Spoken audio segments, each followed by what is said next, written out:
ndithunyelelwe i-video kaJames Kawela ye-3 hours. Makhawubukele apha.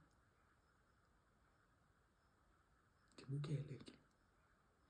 Uyazi into endaphuma nayo kulaa video izokonfirma le spiritual warfare endiyifundiswa apha. Uba phayana there were women who were praying for 90 days. Power, it was 20 women with their pastor and behlala kwi-compound eyi-1 bezawuthandaza for 90 days. Power abebenayo abantu ababesebenzela i-occult and witchcraft, the kingdom of darkness. Kwathiwa phumani kuloo town, there is power that is arising. Phumani nibe 70 kilometers away because asazi uba ngubani loo mntu. So ku-investigate kuthumelwe yena uJames Kawela uba mabahambe bayojonga uba kwenzeka ntoni. What's happening? Who are these people? Bafumanisa uba it's 20 illiterate old women nomfundisi oyilida yabo. Kuyathandazwa, and ukuthandazwa kwabo is impacting all Christians around the world. Ibafakela ipower. So ekukuthandazweni kwabo kuthiwa ngoku mabahambe bayoyistopha le nto.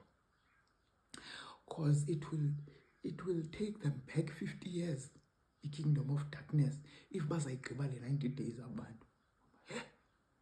I was glued on this 3-hour thing. Eyibalisa umnikazi wayo. Uthi baya ke ba-investigate, banikwa ii-files zabo, bajonga uba ke yintoni bangabangena ngantoni. Bayibhaqa into abazawungena omnye wabo. Banikwa nebhajethi uba ke nantsi imali ke.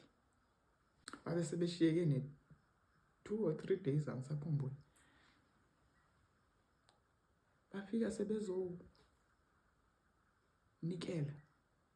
nge-500,000 ngewe-currency yakhona ke. Andibazi baphi apha eAfrika. Waphambana umfundisi waligeza.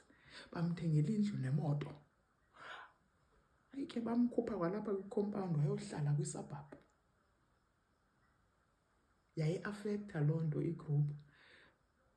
Banika these women imalana uba mabaqale ibhizinesi. Yabe ichithekile igroup, sebeshiyeke no-1 day. Yachitheka igroup, bakhalalana, bemka kwi-compound, bahamba bayaqala ibhizinesi. They never came back. Kwaliwa! Kwaliwa! They never came back to finish the 90th day. Yabe ichithekile into yabo. Zibuze yintoni ongazuyi-ofarishwe xa sowukwindlela yakho noKristu. Ongavela uqonda uba shiya phantsi yonke loo nto yokukholwa. Zibuze uba yintoni loo nto kuwe. Kuba uzayizisa uSathane.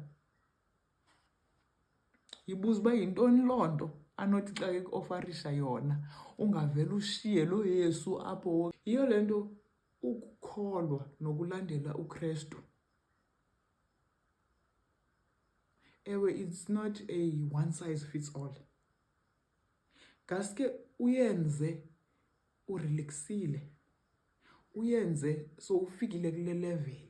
Uyenze so yilwile indaba yendlala wayibeka ecaleni, wayilwa indaba yesikolo wayibeka ecaleni, wayilwa indaba yobufuna ukutshata uyibeka ecaleni.